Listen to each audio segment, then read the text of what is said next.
Here are some reasons how Dana White privilege destroys Sean.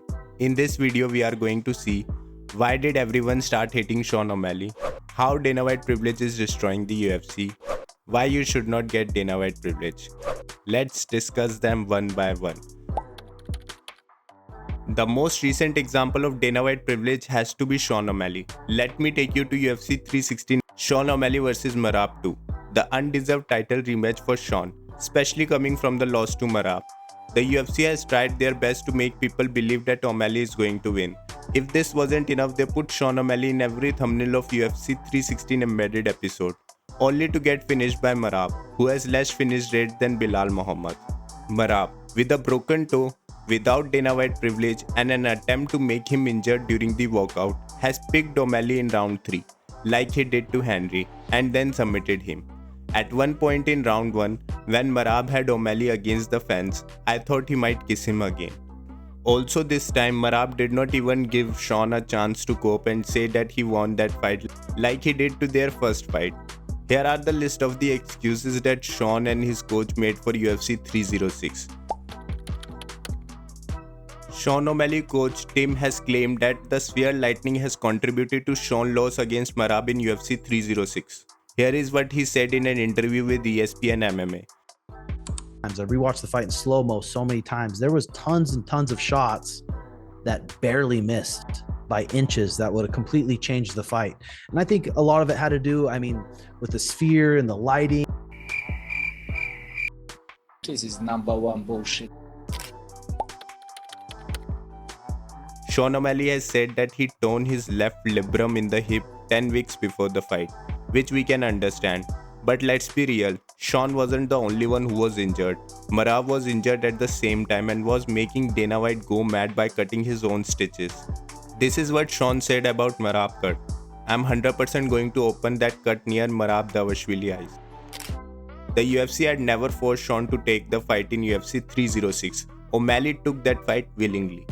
It wasn't like UFC 292, Aljamain Sterling vs Sean O'Malley, where Aljo was forced by the UFC to take a fight.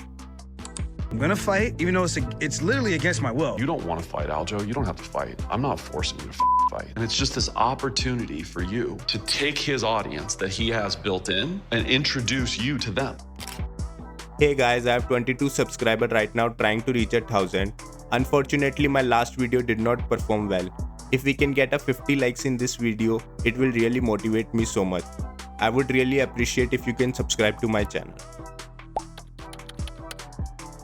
Sean coach has said multiple times that they were not expecting a double leg takedown from Merab, who is a wrestler and has the most takedown in the UFC history. Let's hear what Tim said. Merab was able to duck underneath, and he was able to do that, and he was shooting double legs, which was definitely different. Wasn't expecting that. I didn't really expect him to be shooting into double legs and crawling up to the hips. Merab has been shooting a double leg takedown since 2021. And what did they expect? If Merab's single leg takedown won't work, he won't shoot for a double leg. Tim, every time he saw Merab shooting for a double leg takedown. If you look at Sean O'Malley fighting style, it is so exciting and most fans will love it. But the 3 things fans absolutely hate are Dana White privilege, dumb excuses for the loss, and bad performance in the fight. Sean O'Malley has got all 3 of them at this point. There is no wonder why fans have turned against Sean at this point. The UFC has always marketed itself as best fight the best.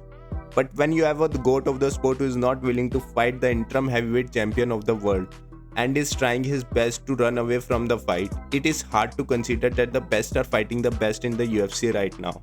Then you also have bunch of undeserved title fight and title shot that no one wants to watch. It is safe to say UFC is falling off at this point.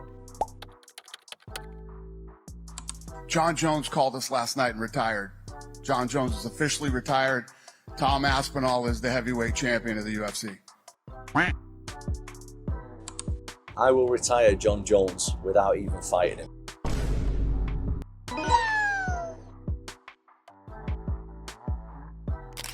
Anyways, I'm excited to see who Sean will fight next. Let me know in the comment section what do you guys think. Thank you for watching this video and I'll see you in next one.